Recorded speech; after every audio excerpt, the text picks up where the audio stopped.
nawindang talaga ang mundo ng politika, pati ng social media.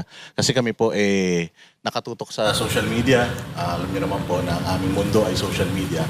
Talaga namang trending na trending yon. And nung nagsisimula nga po yung inyong speech, parang iniisip ng tao, magre-resign yata kayo. Kasi yung setup, wala yung OVP seal. Tapos nakaitim na itim kayo, parang nagluluksa kayo nung inyong nilahad yung inyong or nilabas yung inyong speech. Ano po bang reason bakit ganon? Bakit parang hindi siya official na may seal ng OVP? Oo, kasi yung declaration ko na tatakbo akong Pangulo ng Pilipinas, wala naman kasing kinalaman yun sa Office of the Vice President. So, meron pa rin akong trabaho hanggang ngayon bilang pangalawang Pangulo, pero meron akong dinagdag na gagawin ko. At yun yung pagpipresenta sa aking sarili para sa taong bayan na tumakbong Pangulo. Kaya pinatanggal ko yung seal at yung flag ng Office of the Vice President. Yung itim naman ay kulay ng protesta. Protesta laban sa administrasyon ni BBM, ni Marcos. So yun yung kulay na napili namin noong 2025, noong tumakbo yung mga senators ng PDP laban. Napili ni Senator Amy Marcos din, itim, dahil yun yung nararamdaman ko nagluluksa dahil bakit umabot na sa ganito yung bayan natin, and nagluluksa dahil napakadilim noong nakikita kong kinabukasan natin sa administrasyon ni BBM. Ma'am, nabanggit nyo dun sa speech nyo, it took you 47 years to understand my life was never meant to be mine. Anong turning point ninyo at nasabi ninyo na inabot pa kayo ng 47 years? Yung turning point ko na tinanggap ko na yung kagustuhan ng mga tao na tumakbo akong Pangulo, yun yung napansin ko, narinig ko sa mga nakakausap ko na mga hindi ko kilala. Halimbawa, pumupunta ako ng, sabihin na natin, sa Masbate o sa Samar o eto lang, bago lang, galing ako sa Zamboanga City. Merong mga tao na hindi naman nila ako kilala. Alam nila si Sara Duterte ako, pero hindi nila ako kilala bilang isang kaibigan o isang tao. Tapos nagsasabi sila, lumaban ka, lumaban ka. Nagsasabi sila ng ganon. At napapansin ko na simula noong 2022, bago mag-eleksyon, bago mag-file ng candidacy, ganun na rin yung sinasabi ng mga tao tumakbo kang Pangulo. Pero syempre hindi ako nakikinig doon kasi paniwala ko noong panahon na yon, dapat ako tumakbong alkalde ng Davao. Tapos nung nirecruit ako para tumakbong Vice President, naisip ko, okay, sige, gagawin ko to para sa mga pagtutuloy ng proyekto ni dating Pangulong Duterte at syempre na rin para sa kagustuhan. Ibigay yung kagustuhan ng mga tao. Hindi ko man naibigay na tumakbo akong presidente, pero nabigay ko sa kanila na tumakbo akong Vice President. At ito nga ma'am, nabanggit nyo rin yung Proverbs 19:21, di ba po? Gaano kahalaga ang faith sa inyo para tumakbo ngayong 2028? Mahalaga siya sa akin kasi maraming pangyayari sa buhay natin na hindi siya napapaliwanag ng kahit ano. Bigyan ko lang kayo ng example ng buhay ko. Sabi ko sa sarili ko nung batang-bata pa ako, gusto ko maging doktor. Naging abogado ako. Noong 2006, meron akong pagkakataon na bumalik mag-aral ng medisina. Pero hindi nangyari yon. Noong 2013, nabigyan ako ulit ng pagkakataon, pumasok ng med school, pero hindi siya nangyari. Tapos, sige, tanggap ko na. Naging politiko ako, hindi ako naging doktor. gusto ko maging 3 consecutive terms na mayor. Para sa akin, napakalaking achievement nun, napakalaking accomplishment nun bilang isang politician. Sunod-sunod, 9 years kang iboboto ng mga tao pabalik sa isang opisina. Tapos, hindi man nasunod yun. Naging 1-term mayor ako. Tapos binigyan ako ng pagkakataon na tumakbo for Congress. Hindi din ako tumakbo kasi ayaw ko din. Pero sabi ng mga tao, tumakbo ka ng member of the House of Representatives. Sabi ko, ayaw ko. Babalik na lang ako sa law office. Magiging abogado na lang ako. Tapos nung 2016, kung maalala ninyo, naghahabulan kami ni Pangulong Duterte kasi sinasabi niya, hindi ako makatakbo kasi yung anak ko ayaw tumakbong mayor ng Davao City. Sabi niya, wala akong ibang pinagkakatiwalaan na tatakbong mayor. So sabi ko noon, ayaw ko. And then nung nakita ko na gusto ng mga tao na tumakbo siyang Pangulo, nagparaya ako. Sabi ko, sige, babalik akong mayor. 2016. Noong 2019, tinatanong naman na ako, tumakbo kang senator. Sabi ko, ayaw ko. Gusto ko mag-mayor kasi gusto ko 3 terms. Tuloy-tuloy yun. Tapos hindi man din siya nangyari sa akin. Naging vice president ako. Pero wala akong explanation kung bakit nagpaplano ako, meron akong mga gusto, pero hindi siya nangyayari para sa buhay ko.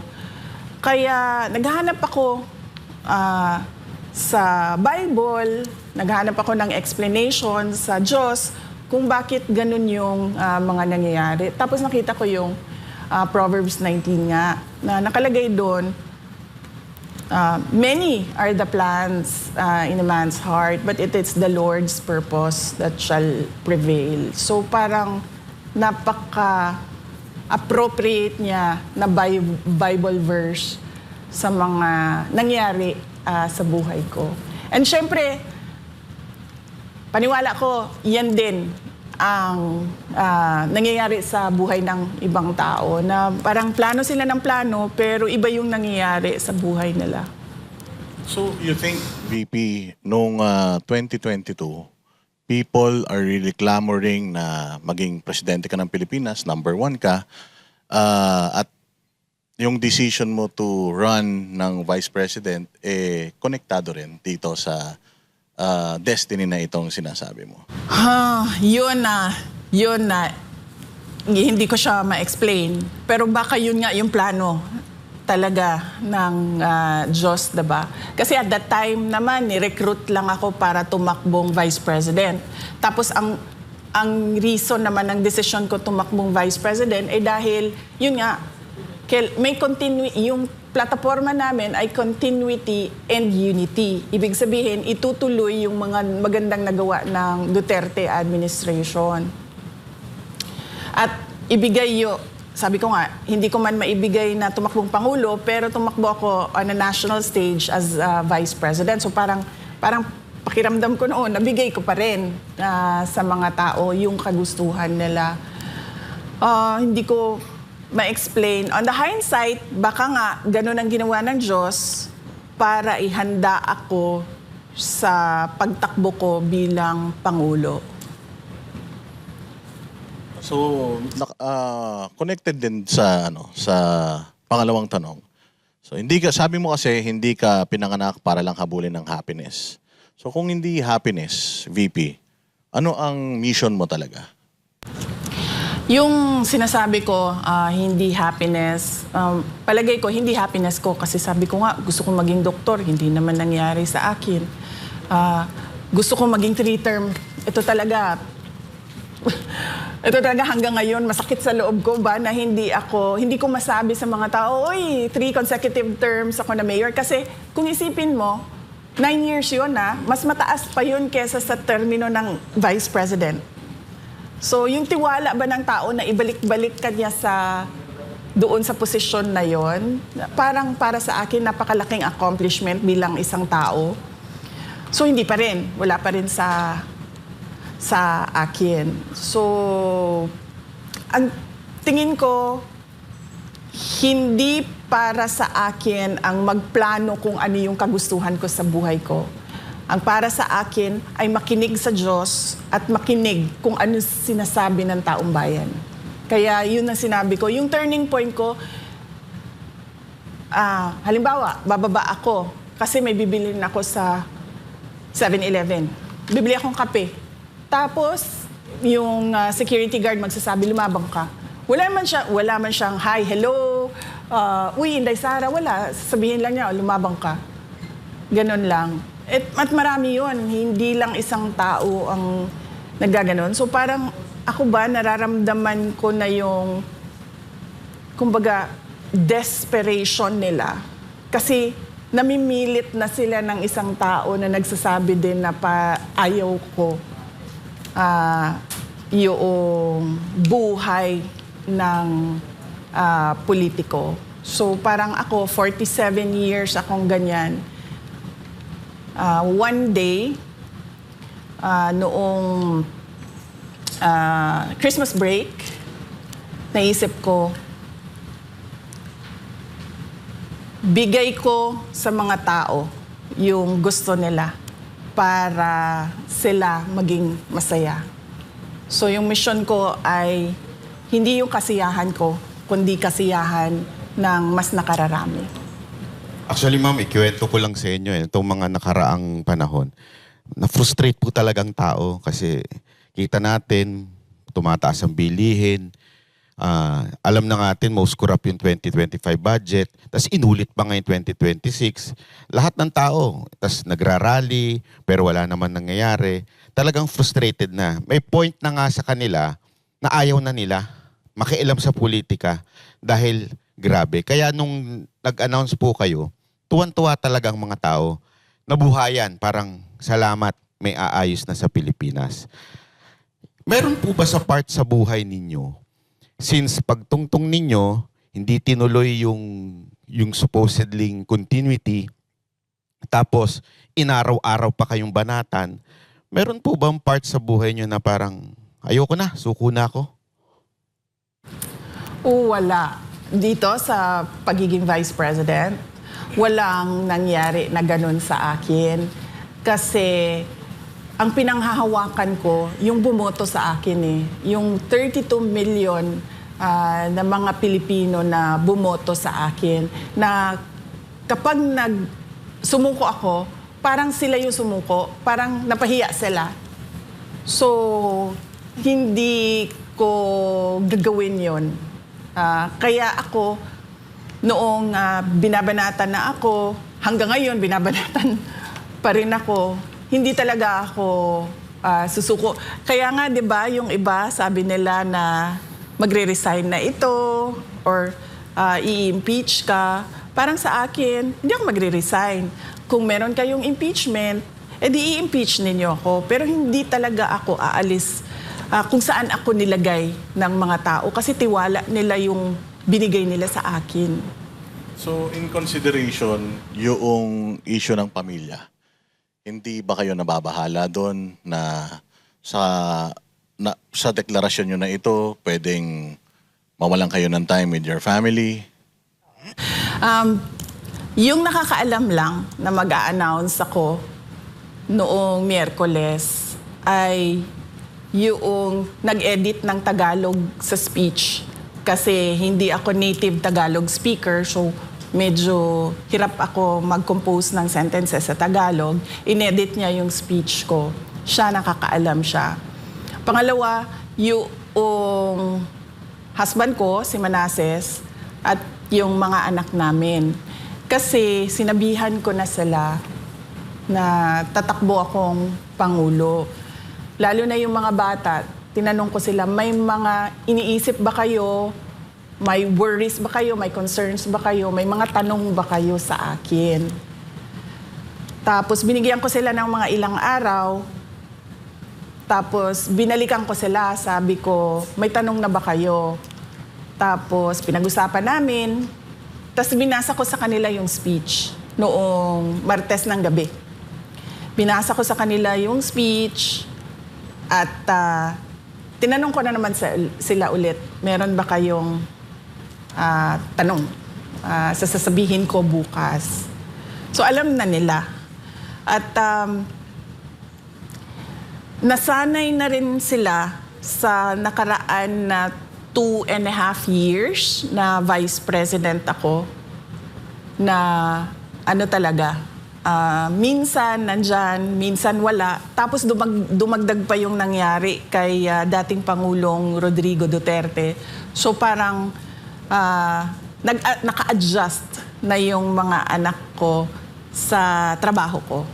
At paniwala ko, hindi na rin, kasi mas mature na sila ngayon, tumanda na yung mga bata simula noong 2022. So paniwala ko, maiintindihan na nila kung ano yung mga kailangan ko gawin para sa bayan. So, ibig sabihin po pala, walang nakakaalam na ibang politiko or any supporter, funder. Talagang sarili niyong desisyon nito dahil sa panawagan ng taong bayan sa inyo? Oo, walang kahit mga kapatid ko. Yung mama ko, sinabihan ko siya. Kaso hindi niya ata kasi naintindihan. Nagagawin ko na ngayon. Yun. Sinabihan ko siya, hindi para magpaalam, kundi para lang ma-inform siya. Pero yung nakakaalam talaga ng detalye, yung mga anak ko, tsaka yung asawa ko, tsaka yung nag-edit ng Tagalog sa speech. Pero may tanong din ng taong bayan kasi nung in-announce nyo to, galing po kayo sa The Hague kay Pangulong Duterte. Meron po bang sinabi sa inyo na nag-convince? Pilano nyo po ba? O wala po? Wala. Ang napag-usapan lang namin na politika doon ni Pangulong Duterte ay politika sa Davao City. Kasi binanggit ko sa kanya, kailangan na natin maghanda, sabi ko, for Davao City for 2028. Umuo naman siya. Sabi ko, gagawin na namin kung ano yung ginawa natin bago mag-2025. So, sisimulan na namin. So, yun yung napag-usapan namin. Pero national politics, wala kaming napag-usapan. In fact, kahapon lang siya sinabihan ng mga abogado niya na yung anak mo nag-declare na tatakbong Pangulo. At nagbigay siya ng note, napaka-ikli na note, at pinadala sa akin nung abogado. Pwede po kaya nating malaman kung hindi ito'y personal, mensahe niya at encouragement niya sa inyo po? Sige, sa susunod, magpaalam muna ako. Magpaalam muna ako kay dating Pangulong Duterte at magpaalam ako sa abogado niya. Pero kahapon siya sinabihan at nagpadala siya ng note. Kaya importanteng or interesado kaming malaman yon, VP, kasi siya din ang nagsabi na ang pagiging presidente hindi fit sa isang babae. Ano po masasabi? Sa tingin ko naman sa lahat ng bagay, hindi lang sa pagiging Pangulo, ay walang gender consideration. Yung iba, meron silang paniniwala na merong mga trabaho na hindi para sa babae, pero para sa akin, ang pagiging Pangulo, walang kasarian, tama ba, no? Sex, wala siyang gender. So, yun siguro yung paniwala ni Pangulong Duterte at sa tingin ko hindi lang siguro siya yung may mga ganyan na paniniwala. Pero para sa akin, yung gender, wala yan. Nasa ano yan?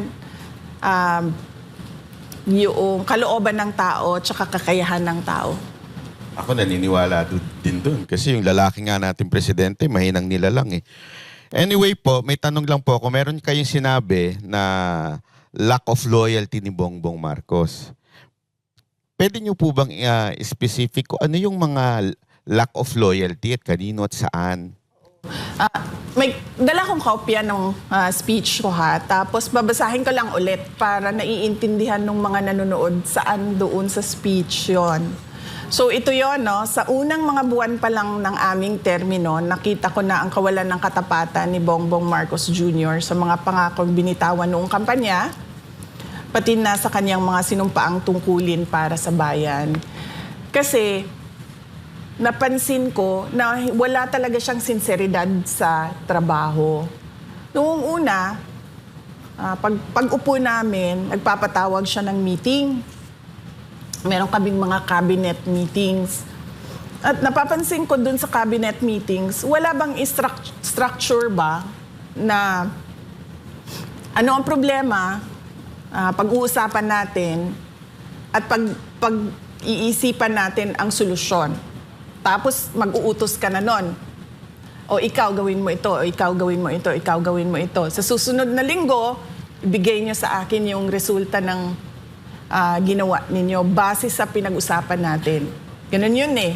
Kaya nga may cabinet eh. Kasi meron ka iba't ibang opinion, iba't ibang experiences, iba't ibang kakayahan na mag-iisip para sa mga kailangan ninyong gawin. Mga ilang buwan siya nagpapatawag ng cabinet meeting. Tapos bigla, sabi niya, ay hindi na tayo magka-cabinet meeting. Sabi niya, papatawag lang namin kayo kung may kailangan kami sa inyo.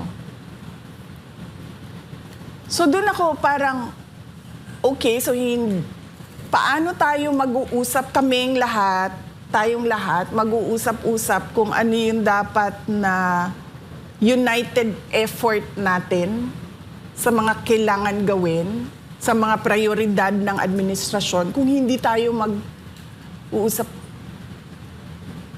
Bigla na lang nawala na ang cabinet meeting. Ito kasi simula pa lang po. Oo. Hindi ko na lang maalala ngayon kung mga ilang weeks ha, kasi ang cabinet meeting every week yan eh. So mga weeks, or sabihin na natin siguro 2-3 months into the term, biglang wala na, papatawag lang namin kayo. May sinabi po ba siyang dahilan? Bakit wala ng cabinet meeting? Wala siyang sinabing dahilan. So parang ako, nagulat ako na parang ganon. Tapos, syempre, sa akin, sa Department of Education, hindi po ba dapat yung Pangulo may vision siya? Ano dapat ang mangyari sa basic education mula 2022 hanggang pagkatapos ng termino, 2028. At syempre, sasabihin mo, kailangan na pagkatapos ng 2028, ay yung susunod, meron siyang susundan na plano para hindi napuputol yung mga gagawin. Wala eh. Sinasabi ko sa inyo, lahat ng ginawa sa Department of Education, kami lang yun. Kami ng mga USEC, ASEC, Regional Director, Superintendents, mga teachers, kami lang ang nag-usap, nagplano, at nagbigay ng direksyon para sa Department of Education. Malamang, duda ko, kaya nakikita nyo na parang kalat yung governance ngayon kasi ganun din yung ibang departments. Buti sana kung magaling lahat ng secretaries. Alam niya kaagad na, okay, sige, kailangan natin ng vision, kailangan natin ng plano, kailangan natin ng implementation. Paano pag hindi? 'Di ba? Tapos walang utos. Walang nag-uutos sa'yo na presidente at walang nagbabantay sa iyo na presidente. So yun yung na-disappoint ako ba na kasi akala ko mabilis, tuloy-tuloy yung trabaho. Tapos sasabihin mo sa mga tao, ito nagawa na natin, ito gagawin natin sunod. Mga ganon. Walang ganon na nangyari. Nagmi-meeting kami, example, nagmi-meeting kami for DOTR, infrastructure sa mga iba't ibang big ticket projects ng DOTR. Napakahalaga nun. Kasi yung public transport natin, di ba? Sobrang one of the worst siguro in the world. Tapos, merong mga nasimulan na, nagtataka ako, bakit hindi nila pinapansin? Nasimulan na nung nakaraang administrasyon So, ang gagawin mo na lang, tutuloy mo na lang yun, pupondahan mo yung mga kailangan pondohan. Tapos, magbebenepisyo na yung mga tao nun. Wala, hindi pinansin, hindi tinuloy. So, ako, nag-ano na talaga ako na parang tipong, naramdaman ko, the moment na naging presidente siya, yun na yun. Parang, that's it. Naging pangulo na ako at tapos na yung mission ko sa buhay. Yun yung napansin ko sa nangyari noong ako ay nasa gabinete. Pero wala po kayang inner circle na kinakausap siya kaya nagkakagano ng pamahalaan? Hindi kasi ako nakikipagbarkada sa kanila kasi sa akin trabaho lang yung ginagawa ko. So ibig sabihin kapag binigay sa akin yung Department of Education, yung tututukan ko yung trabaho ko sa Department of Education. Tapos ako, dahil, syempre di ba tumakbo kami in tandem. So parang ako, doon sa Department of Education, kailangan meron kaming mga accomplishments. Kasi uniteam kaming tumakbo So kailangan pagkatapos ng termino niya, merong accomplishments yung DepEd. So ganun yung mindset ko noon. So, nung mga napapansin mo, VP, na parang teka, hindi na nagpapatawag ng cabinet meeting, tapos walang directions na binibigay sa inyo. Kayo lang, sarili nyong effort, yung ginagawa ninyo bawat ahensya ng gobyerno. Dumating ba sa punto na kinall out mo siya, personal, tinawagan mo siya? Ano yung mga ginawa mong way para ma-communicate sa kanya yung nakikita mong mali? Hindi ko siya sinabihan kung ano ang dapat gawin. Kasi kapag nagpresenta ka bilang kandidato ng pagkapangulo, di ba dapat alam mo na yung gagawin mo? Kasi nagsabi ko sa mga tao piliin ninyo ako para maging pangulo. So ibig sabihin, alam mo na yung gagawin. Tsaka pangalawa, paniwala ko, hindi siya makikinig sa akin. Kasi vice president ako presidente siya Diba? O yan din, sige, puntahan natin sa gender. Babae ako lalaki siya So, paniwala ko that time, hindi ito makikinig. So, ang ginawa ko, tinutukan ko lang talaga yung Department of Education. Masasabi ko na, hindi din siya tapat doon sa kanyang sinumpaang tungkulin. Kasi tulad nito, call out ito. Pero from the point of view ng Department of Education, sinabi namin sa kanya, in a meeting, recorded meeting, nandyan yan sa records nila kung nagtatago sila ng records ng meeting ng cabinet. Sinabi namin sa kanya, hindi natin matatapos ang classroom shortage kung nakikialam ang mga congressman. Tapos, binaliwala niya yung comment ng USEC, ng Department of Education, kasi sinabihan ko ng USEC, ipasok mo yan, sabihin mo yan. Binaliwala niya, parang, that's another problem. The way, di ba? Ganyan siya magsalita, di ba? That's another problem. Sinabihan ka na nga Hindi matatapos tong classroom shortage mo pag pinapakialaman yung budget mo. Tapos, wala man lang siyang sinabi na, patigil nyo yan, sabihan nyo yung mga congressman, huwag pakialaman yung budget. Kasi may kailangan tayong gawin. Meron akong kailangan na ipakita sa mga tao sa classroom shortage ng bansa. Wala. He brushed it off, brushed it aside, and then moved on to whatever he wanted to say at the time. Nung bang, campaign, nakita mo na ba kung may nakita ka bang tendencies sa kanya na magiging ganito siya?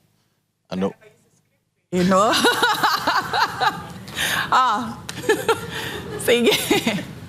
Sige.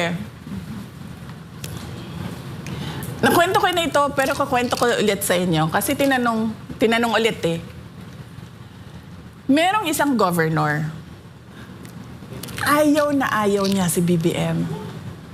Tapos, dinadala ko yung isang, parang kaibigan niya ba, kadikit niya. Sabi ko doon sa kaibigan niya, tulungan mo naman ako, ikumbinsihin itong governor na ito na mag-uniteam na. Kasi nagrosa yung governor Robredo Sara. Tapos, ayaw talaga nung governor. Tinanong ko siya, sabi ko, bakit? Sabi niya, ayaw ko na sabihin. Sabi niya, hindi naman na mahalaga yan eh. Sabi niya, basta ayaw ko lang mag-Marcos. So, akala ko naman dahil sa mga nangyari noong martial law, mga ganon. Akala ko ganon. Tapos, tinulak ko siya ng tinulak, pinilit ko ng pinilit. Hanggang nagsabi na siya, hindi maganda ang karanasan ko sa kanya nung siya ay senator. Dahil may humingi ng tulong sa kanya, hindi niya tinulungan. Pinadala pa nila sa akin yung sulat ng humihingi ng tulong. So yun yung sinabi nung governor. Siyempre ako, wala naman ako experience sa kanya eh. So sabi ko siguro isolated incident.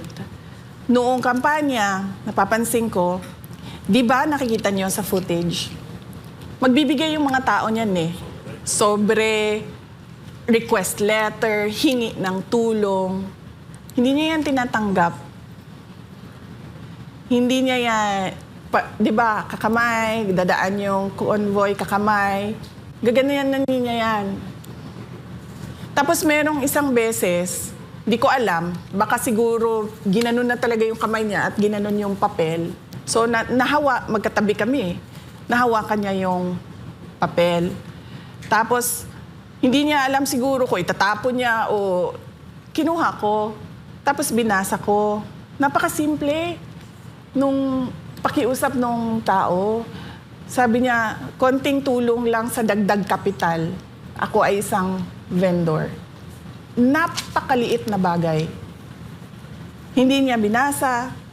Sabi, hindi niya man lang inattempt alamin kung ano yung kailangan ng tao. So sabi ko sa kanya, oh, ako na nito. Sabi ko, huwag mo na isipin to, ako na. Tapos sabi niya, oh, ikaw na ha, ikaw na bahala dyan. Sabi ko, oh, ako na. So yun, meron akong experience na ganyan sa kanya. Ma'am, kung alam mo na early on na may problema, bakit it took you a lot of years pa bago nagsalita, ilabas yung saloobin niyo sa kanya? Naglabas na ako ng saloobin ko nung nag-resign ako. Yun na talaga yung pinaka, kumbaga, first form of formal protest ko sa Pangulo. Sinabi ko doon, 3 yung dahilan. Unang-una, personal, dahil meron siyang pangako sa akin na hindi niya tinupad. Para niya ako mapa-oo na tatakbo akong vice president, meron akong 2 hiningi. Isa doon, wala talaga. So okay lang yun, sabi ko, di ba? Nung ako nag-resign sa Department of Education. Okay lang yun. Kasi personal ko naman yun eh. Wala namang, hindi na makaka-apekto sa taong bayan yon. So okay lang yon. Tapos pangalawa, yung pagbaliwala ba niya sa reklamo namin sa Department of Education na yung budget namin ay kinokontrol ng House of Representatives. Hindi lang control, kinuha talaga at pinaghati-hatian. At syempre, sabi ko nga, nung ako ay nag-explain noon, sabi ko, nakikita sa papel, hindi ninyo nang kailangan ng ebidensya dahil inattach mismo ng House of Representatives ang listahan ng paghati-hati nila ng budget ng Department of Education. Pag akyat namin sa Senate during the plenary, merong isang senator na nagtanong, sa inyo ba itong listahan? Sabi namin, hindi. So, parang nabuhayan kami doon na parang baka sa BICAM ay maayos yung budget namin, pero wala pa rin. Kaya doon ko nasabi, sabi ko, 2 tao lang naman ang humahawak ng budget sa Pilipinas. Si Martin Romualdez at si Zaldico. At masasabi ko na pinapabayaan ni BBM dahil nung sinabi namin sa kanya during a cabinet meeting, classroom shortage, pinapakialaman yung budget, binaliwala niya yung tanong or yung sinabi namin. So, ibig sabihin, meron siyang, kumbaga, approval, implied approval doon sa ginagawa. Ma'am, speaking of House of Representative, marami nagsasabi na yung pag-announce daw nyo ay political move para takutin itong mga congressman sa inyong impeachment. Ano pong masasabi nyo dito? Wala akong power. Kung nakikita ninyo ngayon, nag-iisa ako. Ang kasama ko lang yung taong bayan na nagsasabi, lumaban ka, na wala ding kapangyarihan. No? Ordinary Filipino citizens. So paano ako mananakot ng mga members ng House of Representatives na kumbaga naka-angkla, nakasabit sa kapangyarihan ni BBM, sa kapangyarihan ng administrasyon. So paano mo matatakot yung mga ganun? Eh sila yung in power. Ako yung nag-iisang nag-iisang tao na hindi kaparte ng barkadahan. Alam naman natin yung mga kasunod mo talagang kulelat. Kung hindi negative, kulelat talaga. Parang, syempre, no choice daw yung mga congressman na kumampi na sa inyo dahil lagot daw sila pagka kayo ay naging presidente. Yun ang sinasabi ng mga ilang political analysts at mga tao. Meron na daw kayong alibay na ginagamit lang yung impeachment sa politika dahil tatakbo nga kayo. Bago pa naman ako, okay, unahin ko sagutin yan ha. Bago ako tumakbong, bago ako nag-declare na tatakbo akong Pangulo, kung maalala nyo, sinasabi ko na, di ba, inaatake nila ako kasi sa paningin nila, tatakbo ako sa 2028. Sinabi ko na yun ilang beses. Sabi ko, it's a political attack, it's political scapegoating sa mga kakulangan ng administrasyon. So sinabi ko na yun noon, bago pa man ako nag-declare na tatakbong president. Yun namang frontrunner, hindi kasi ako naniniwala dyan sa numbers na yan. Kasi hindi natin alam kung sinong nagpagawa ng survey. Malay ba natin kung pinapalabas lang nila na frontrunner ako pero hindi naman pala totoo. 'Di ba? So, hindi ako naniniwala sa numero na sinasabi nila. Pero naniniwala ako sa mga tao na random places in the country who don't know me at all except for my name. And then they say, lumaban ka. Hindi ka naniniwala na plus 30 ka lang? O kasi people are saying na mukhang mukhang daya yan. They believe at least nasa 70% daw yung trust and approval rating mo. Hindi kasi ako nagpapasurvey kasi mahal.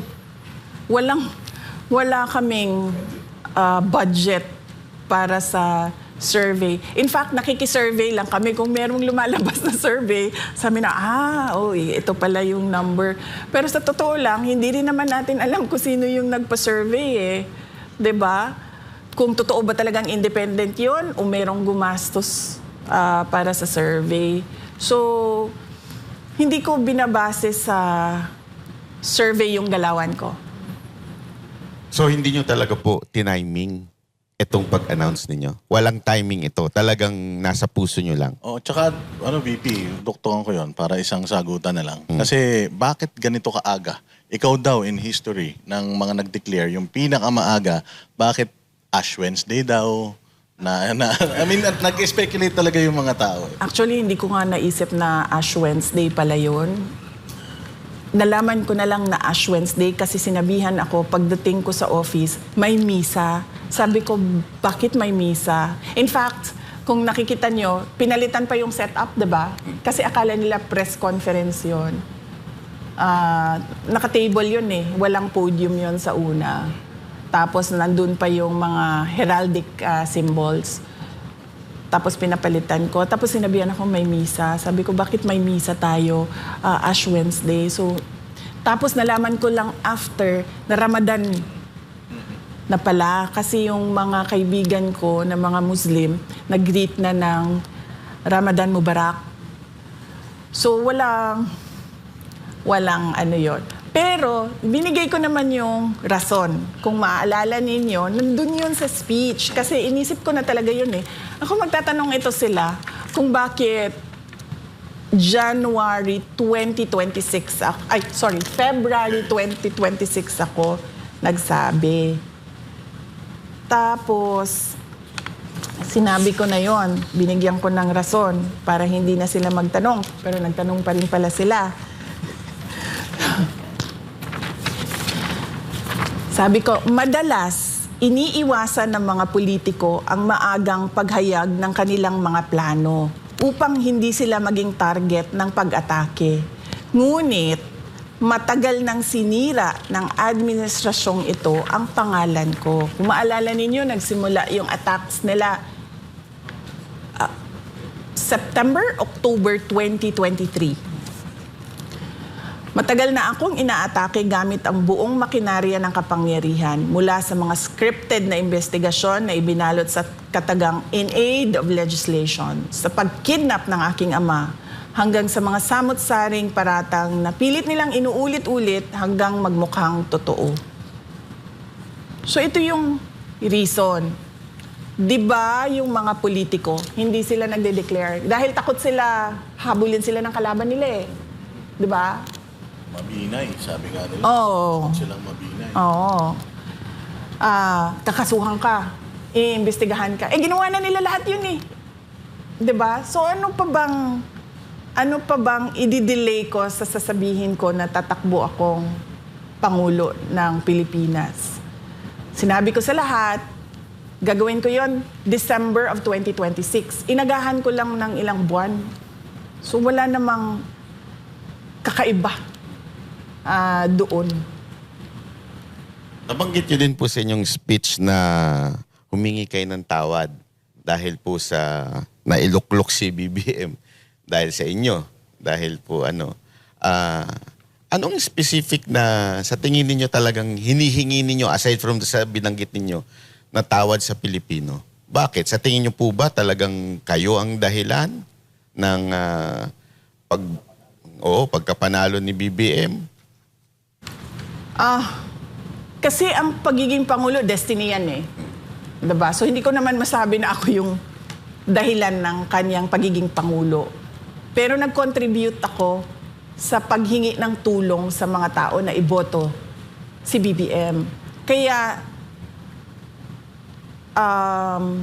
madaming beses na rin, tulad ng sinasabi ng mga tao na lumaban ka, madaming beses na rin ako na real talk sa daan na masasalubong ko yung tao, makakasalubong ko yung tao, or kumakain ako, tapos merong kumakain dyan sa ibang lamesa, tapos magpapapicture sasabihin, alam mo, binoto namin si BBM dahil sa iyo eh. Kasalanan mo talaga lahat to eh. Hindi ko na mabilang ilang beses, lalo na sa mga tiga Mindanao. Doon kasi sa unfiltered ang mga tiga Mindanao sa akin.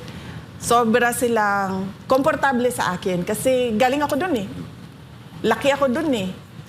Pumunta lang naman ako dito sa Manila para mag-aral, magtrabaho. Pero doon talaga ako lumaki, doon ako nakatira. So, sobrang unfiltered yung mga tao doon.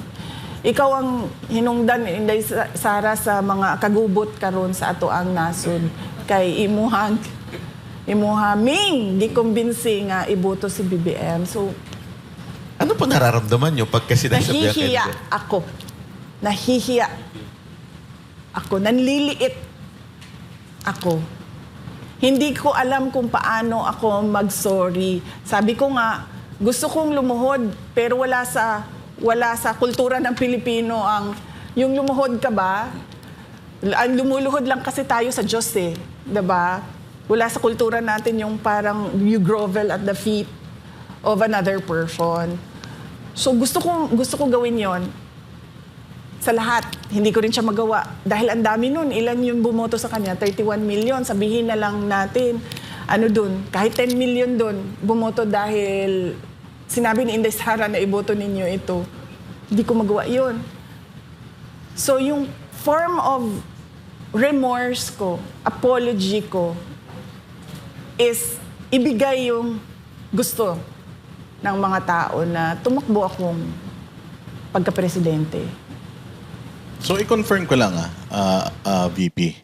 Kasi, ang pagkakaintindi ng mga tao, lalong-lalo na nung mga galit sa'yo sa mga sinabi mo is, ikaw ang reason ba't nanalo si BBM. So, ang sinasabi mo dito is, nag-a-apologize ka for campaigning for BBM. Tama ba? Nag-a-apologize ako kasi inendorso ko siya. Humingi ako ng tulong sa mga tao para siya botohan. Hindi ko sinasabi ako yung rason. Sabi ko nga, destiny ang pagkapangulo eh. Pero nag-contribute ako sa pagbigay ng boto sa kanya. Sigurado ako doon. Kasi ako yung mga kaibigan ko sa Davao. Every time na umuwi ako, sinabi mo kasi na iboto eh. Nagtandem kasi kayo eh. Lalo na yung mga kaibigan ko sa Davao na wala pa ako sa politika. Bago pa man maging pangulo ang tatay ko, kaibigan ko na sila. So yun talaga yung, kung meron pang mas real sa real talk, yun talaga yung para ka nang ginulpi sa katotohanan na sinasabi nila. Isa ho ba itong dahilan kung bakit kayo tatakbo? Gusto nyong ituwid yung pagkakamali na yun na ikinampanyan si Marcos? Yes. Gusto kong ayusin ang mga pagkakamali na ginawa sa bayan natin. VP, natatawa lang ako. Kasi gusto ko lang itanong kasi nung hindi ka tumakbo nung 2022 bilang presidente. So kung meron kang time machine at babalik ka, tatakbo ka bang presidente o magme-mayor ka na lang dahil sa mga nangyayari ngayon? Kung meron akong time machine, pabalik ako, tatakbo akong mayor. Susundin ko yung gusto ko na 3-term mayor ng isang syudad. At anong reason? Yung dahil lang dyan sa iyong pangarap na matapos mo yung 3-term? Or dahil sa mga nangyayari ngayon? Dahil kung hindi ako tumakbo, yung mga hiningan ko ng tulong, hindi boboto yun kay BBM. So baka pa natalo siya. So hindi ganito yung inabot ng ating bayan. At baka nga talaga natalo siya. Kasi nung pag-recruit sa akin, at hindi ko naman ito first time na sinabi ha. Sinabi ko na ito eh. Nirecruit ako ni Senator Amy Marcos, tumakbong Vice President. Tinanong ko siya, bakit ako? Sabi niya, kailangan namin ng Mindanao kasi kung wala ang Mindanao, matatalo kami ni Lenny. Sabi ko, Mindanao lang pala ipinag-uusapan natin dito eh. Ang dami namin tiga Mindanao. Nandyan si Bato, nandyan si Bongo, nandyan si Manny Pacquiao at the time. Sabi ko, ang dami. Sabi niya, hindi, ikaw yung kailangan namin. So, alam nila na hiningi nila yung tulong, kumbaga, para madagdagan yung boto. Tor VP, in terms of yung problema na na meron tayo ngayon dito sa Pilipinas, do you think kaya mong ayusin yung lala ng problema na ginawa ng administration na to sa Pilipinas? Kaya ba natin makarecover talaga? In 6 years, hindi eh. To turn around a country, you need at least 30 years. So, dapat merong long-term na continuity. Yon. Long-term na plano, long-term na continuity na paniniguraduhin mo na yung susunod, hindi niya pababayaan, babaliktarin, o ibabasura yung nagawa nung nauna. Kasi yun yung sikreto ng pag-unlad eh. Kasi kulang ang 6 years para ayusin ang isang bansa. Minimum of 30 years. Siguro kung parang walang tulugan, wala ng 25 years. Wala nang pahinga, 25 years kakayanin. We'll shave off 5 years. Pero kasi ang termino ng isang Pangulo, let us be realistic, 6 years lang yon. So dapat ang papaniguraduhin mo dyan ay yung magagawa mo for 6 years at yung iiwan mo na plano para sa mga susunod. Maganda siguro kung naging tuloy-tuloy si Marcos noon. Konti na lang ang bubunuin nyo. Pero dahil nga... Tinuloy niya yung tinuloy niya yung kay Pangulong Duterte. 6 years yun, 6 years kay BBM. Konti na lang sana yung mga iba pang taon. Kaya lang lalong gumulo nung panahon ni Marcos. So mas lalo po bang lumalim ito, naging problema natin dito kay Marcos? Oo, makikita nyo naman sa numbers eh. Ikunin nyo lahat ng economic indicators. Wala. Bagsak na talaga yung Pilipinas. Investor confidence, wala. Nagsisinungaling lang yan sila na meron.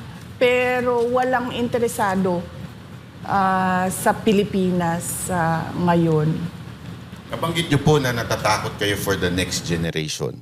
Anong specific na kinakatakutan niyo nung binanggit niyo yun? Natatakot ako, nabanggit ko yon sa speech. Sabi ko dito na ako'y kahadlok nga moabot ang adlaw nga dawato na lang nato ang kapobrehon isip kapalaran nga maanad data sa sayop nga mawad-an na lang ta og paglaom. Natatakot ako na tanggapin na lang nila ba na yung mga kabataan, tanggapin na lang nila pinanganak akong mahirap, mabubuhay akong naghihirap, mamamatay akong isang mahirap. Hindi ko gusto yun para sa ating mga anak. Tapos natatakot ako na tatanggapin na lang nila kahit mali, okay lang. Tulad ng nangyayari ngayon, ang laki nung ninakaw sa budget natin. Hindi pa yon nare-review ang 2022, 2024, tsaka 2023 budget ha. 2025 pa lang pinag-usapan natin.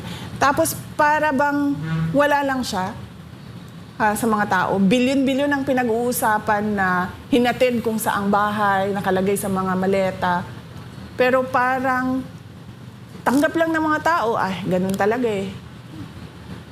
Tapos natatakot ako na mawalan na ba sila ng hope yung mga tao. Tapos magkanya-kanya na tayo, there'll be lawlessness, indifference. Natatakot ako na ganun yung future generation of Filipinos. Ayoko na lang magbanggit ikumpara sa ibang bansa. Pero merong mga bansa, kung makikita ninyo, na wala talaga. Criminal organizations ang nagpapatakbo ng kanilang bansa. Sobrang lakas ng krimen na ang mga trabaho ng mga tao ay bilang isang kriminal. Mga matitinong tao umaalis na lang sa kanilang bansa. Ganon. ayoko makita na ganun yung mangyari sa Pilipinas. Isang political question po ito, madalas itanong ito. Meron na po ba kayong napupuso ang Vice President?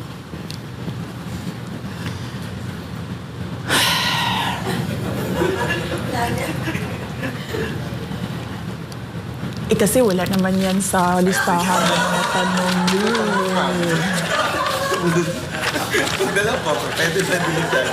Wait, sandali Oo, andito ba yan? Ito, sasabihin ko na lang kasi tinanong nyo na Ayaw ko rin naman na...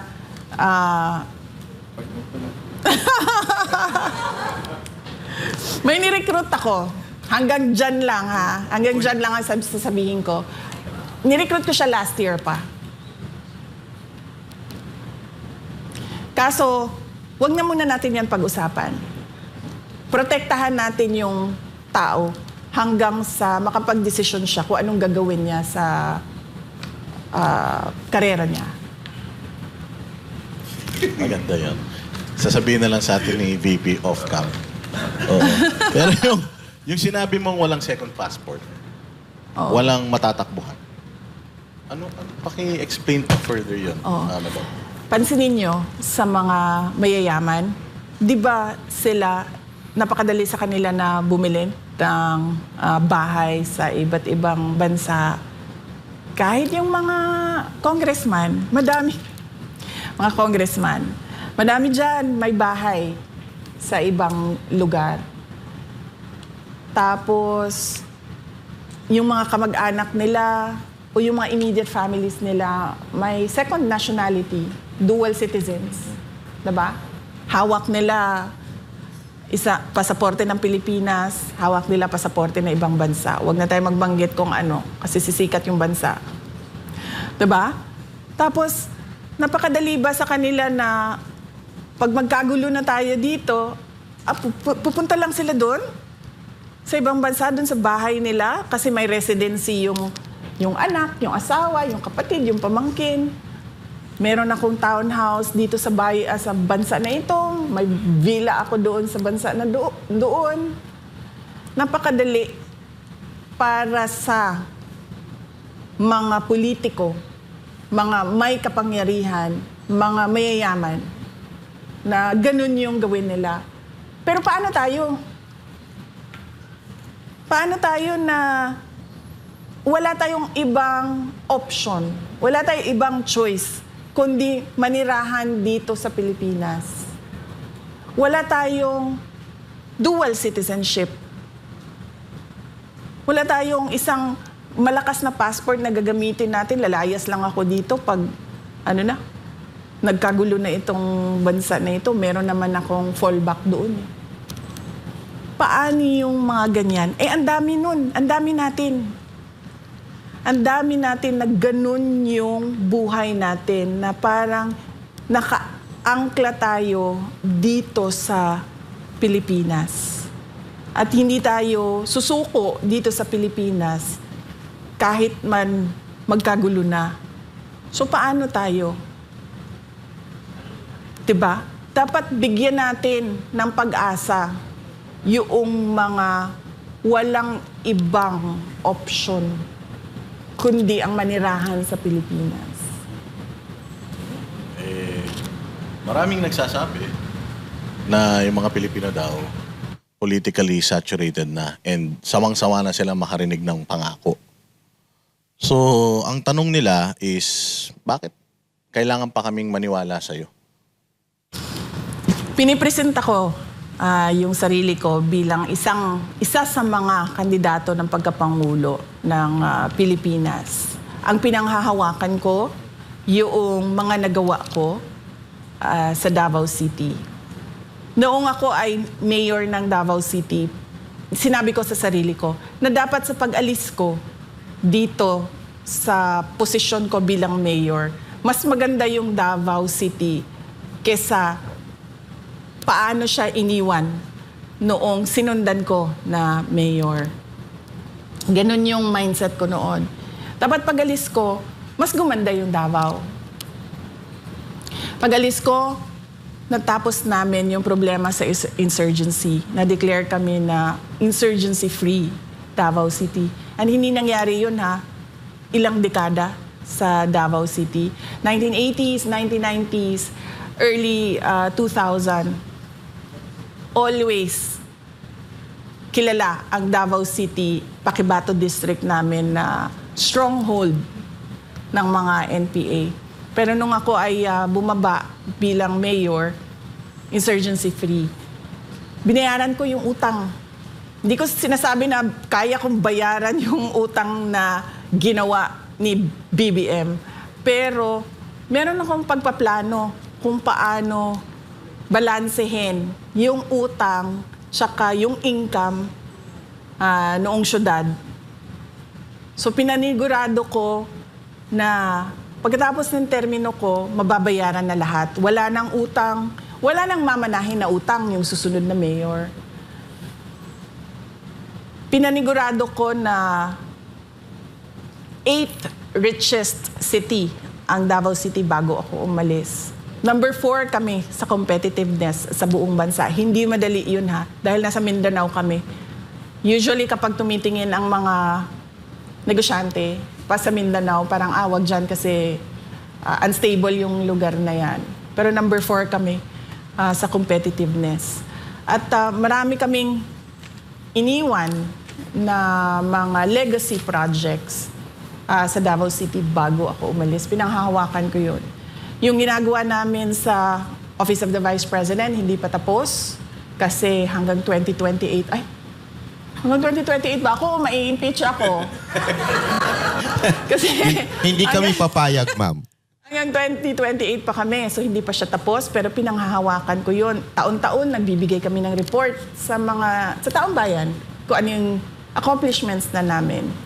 Yung sinabi namin, 1 milyong puno, nagawa namin. Sabi namin, 6 na taon, 1 milyong puno, nagawa namin in 2.5 years. So marami pa kaming gagawin hanggang 2028. Yung ginawa ko sa DepEd, hindi madali yun mabilisan yun kasi napakalaki ng problema ng basic education natin sa Pilipinas at hindi siya pwedeng mabagal yung galaw mo. Kaya yung ginawa namin, in 6 years, ito yung targets. Para pagkatapos ng term ng Pangulo, nagawa na ito, natapos na ito. So hindi madali yun. Yun yung mga pinanghahawakan ko na pinipresenta ko. Yung kakayahan ko na gawin ang mga mahihirap na bagay. Yun yung ipinipresenta ko sa taong bayan. Hindi ako namimilit na sa kanila. Basta ang ginawa ko, isa ako sa nagpapapili bilang Pangulo.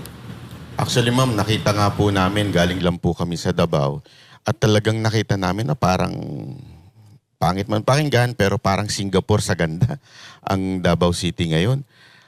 Sa sobrang dami nyo nga pong nagawa doon, may nangaangkin pa nung bridge nyo dahil wala na siya napagawa. At isa pang dahilan pala kaya galit na galit din ng mga NPA na congressman sa inyo dahil doon sa ginawa nyo insurgents sa pinatanggal nyo talaga lahat totally. Pag kayo po ba naging Pangulo, isa ho ba yan sa plano ninyo, priority ninyo na mawala na talaga sa Pilipinas yung ganyan? Oo, kailangan na natin tapusin.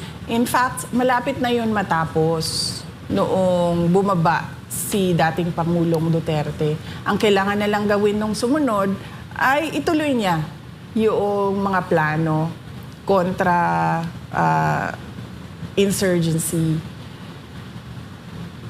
Kailangan natin tapusin na yan para yung ating Armed Forces of the Philippines, matutukan nila yung iba pang mga prioridad ng ating bansa. Pero ngayon, kung napansin nyo, ay, nagsisimula ng lumakas yung, ano man tawag yan, rebel groups sa iba't ibang lugar ng Pilipinas. So siguro naman, VP, alam mo naman kung sino yung mga posibleng makakaharap mo sa 2028. Yung mga nagawa mo sa Davao City, do you think yun yung edge mo para manalo sa 2028? Ang edge ko is yung kakayahan ko na gumawa ng mga mahirap na bagay. Yun yung core ko talaga. Core competency ko. Kasi, unang-una, hindi mo ako madaling matakot eh. Tatay ko nga, si President Duterte, pero hindi ako natatakot sa kanya eh. Hindi mo ako madaling mapasunod.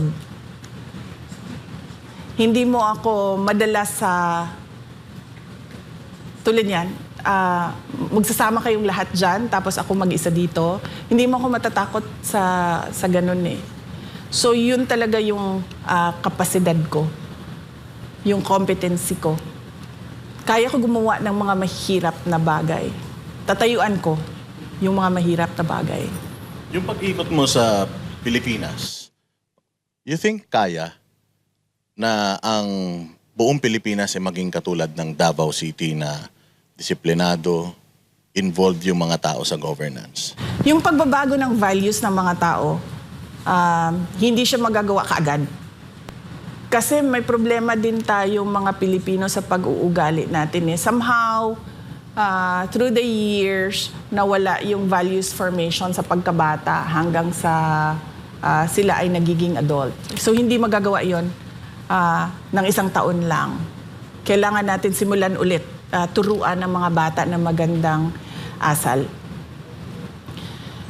Noong nakaraang taon, nagtanong-tanong na rin ako sa mga experts, kumbaga sa iba't ibang sektor, sa iba't ibang industriya. Tinatanong ko sila, sitwasyon natin ngayon, nakikita niyo naman, sitwasyon natin ng bayan ngayon. Sabi ko, kaya ba natin baliktarin? Sabi nila, kaya yan, basta lang matapang yung mag-implement. At pangalawa, yung tightening of the belt ba, magtitipid talaga sa gastos. So yun yung naibigay na, kumbaga, quick assessment sa akin. So kaya. Ngayon, issue yung korupsyon. Alam naman natin yan, kaliwat kanan ng korupsyon. Ano ang magiging solusyon ninyo kung sakaling kayo maging Pangulo sa issue ng korupsyon? Unang-una, ano talaga yan eh, yung kamay na bakal sa mga nasa ilalim, hindi mo palalampasin. Kumbaga, pag merong ginawa, alis kagad, palitan kagad. Hindi na yung pag-uusapan pa, itatago pa, hindi ganun. Diretso, one shot lang. Ikaw may ginawa na pangungurakot, malis ka na dyan. Ganon. Hindi siya dapat patawarin, hindi siya dapat pinapabayaan, at hindi siya dapat na hindi pinapansin. Na kumbaga parang wala lang. Dapat, pag merong nangyari, alis, palitan nyo yan. Punta na tayo dun sa mga reactions ng mga nasa social media. O lalong-lalo na nung mga ayaw kay VP at nabulabog doon sa inyong pagde-declare. Sabi nila kulang daw yung paghingi mo ng apology. Dapat daw mag-apologize ka doon sa mga remarks mo against the president and yung iba pang mga sinasabi nila na nagawa mo. Bakit ako mag-apologize sa remarks ko sa Pangulo? Hindi nga sila nag-apologize sa ginawa nila sa akin. Documented ang mga threats sa akin. Hindi namin yan nilalabas Kasi nga, meron pang impeachment na mangyayari at yun ay subject nila sa impeachment nila. Ang masasabi ko lang dyan, hindi nga krimen, nagiging impeachable offense. So, hindi ako magsasorry sa kanila. Sila muna magsorry sa akin dahil documented yung threats namin. Meron pang isang congressman na hindi naman nanalo pero nakaupo ngayon ang nagsabi na hindi daw siya susuporta sa'yo. Ano mensahe mo sa kanya? Hindi ko rin naman siya sinuportahan nung siya ay tumakbo eh. So, it's a tie. It's a tie. Nauna na akong hindi sumuporta sa kanya. And yung sa sinasabi naman nila na personal interest lang daw yan. Ambition without accountability. Hindi ko maintindihan, ano ba sinasabi nila na walang accountability? May 4 sila na impeachment complaints, 'di ba?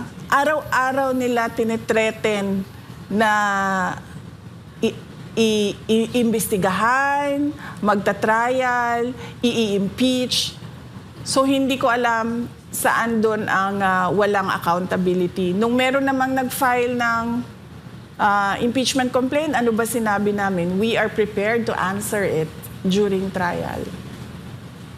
Ma'am, nung amin pong itong vinlog, ang kadalasang comment ng tao, mag-ingat si VP.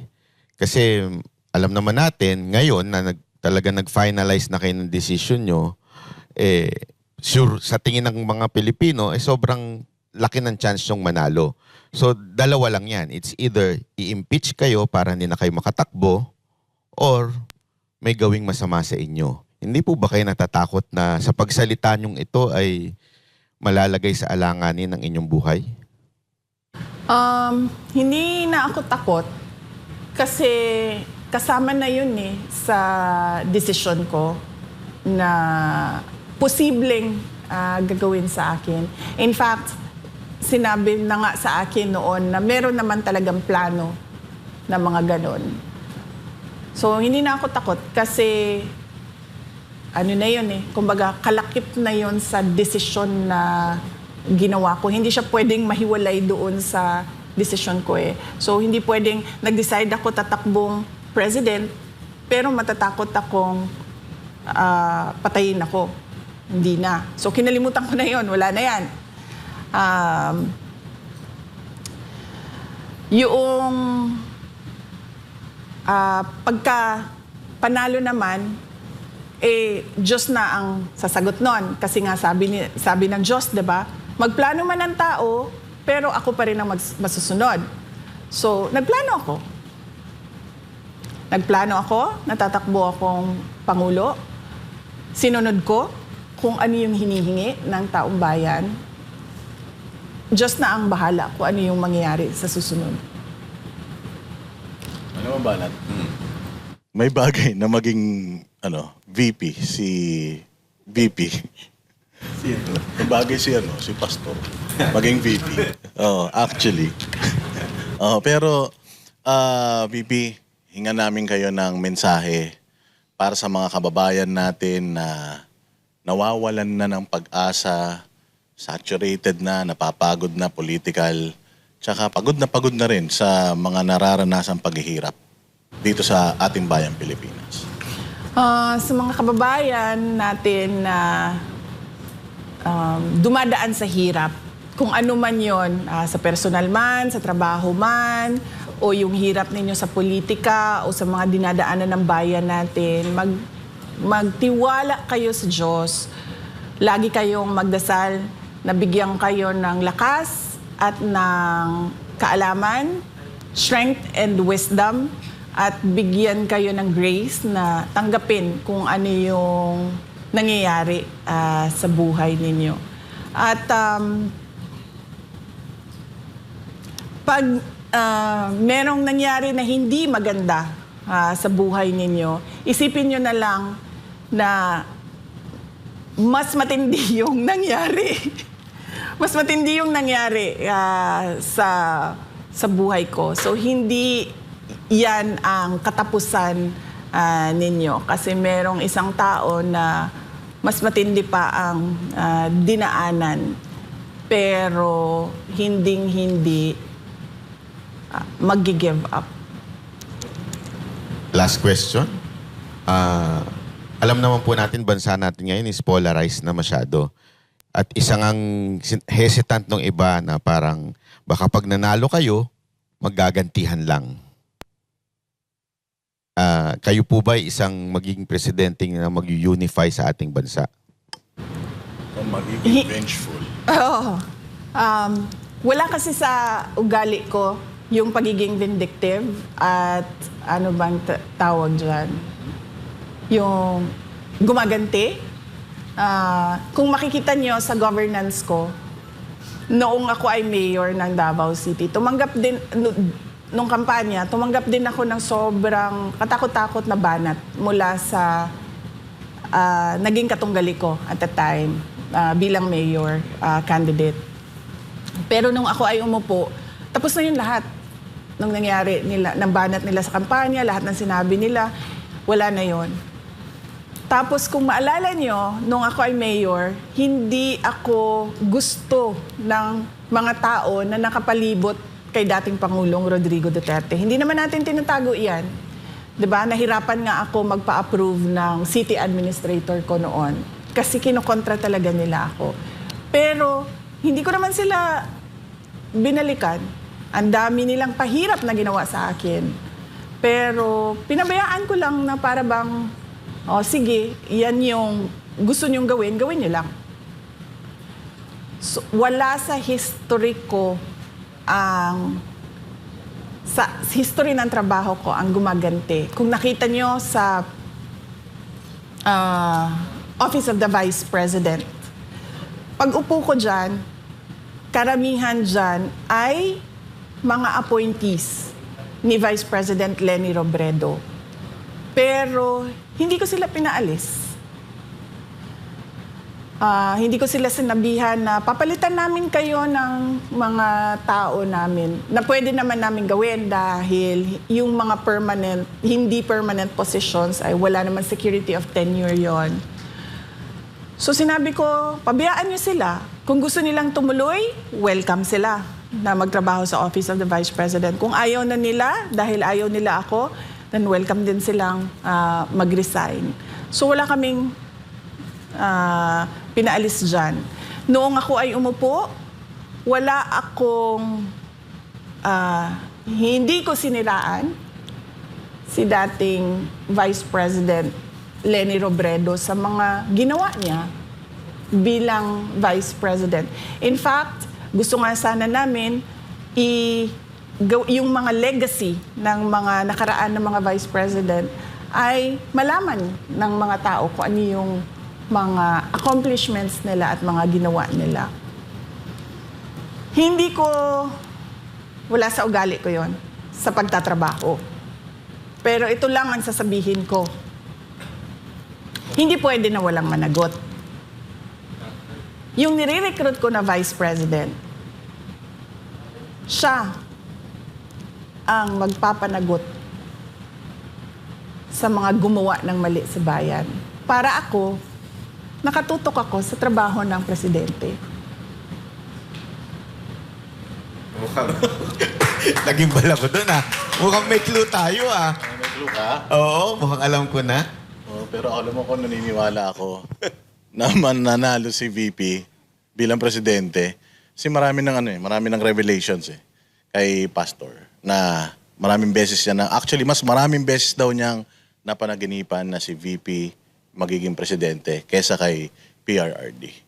So again, VP, salamat po sa inyong pagpaunlak sa aming imbitasyon and it's a great honor and opportunity na alam namin hindi kayo nagpapa-interview pero nagtiwala kayo sa Vox Populi and sa Banateros. So thank you very much, madam. And good luck po sa inyong pagtakbo bilang presidente sa 2028. Pardon po. Salamat po, ma'am. At sana kahit presidente na kayo, ma-interview namin kayo. Salamat po. Ito yung huli natin. Kasi kung meron kayong ibang content, labas sa declaration speech ko, ay mag-schedule tayo ng iba pang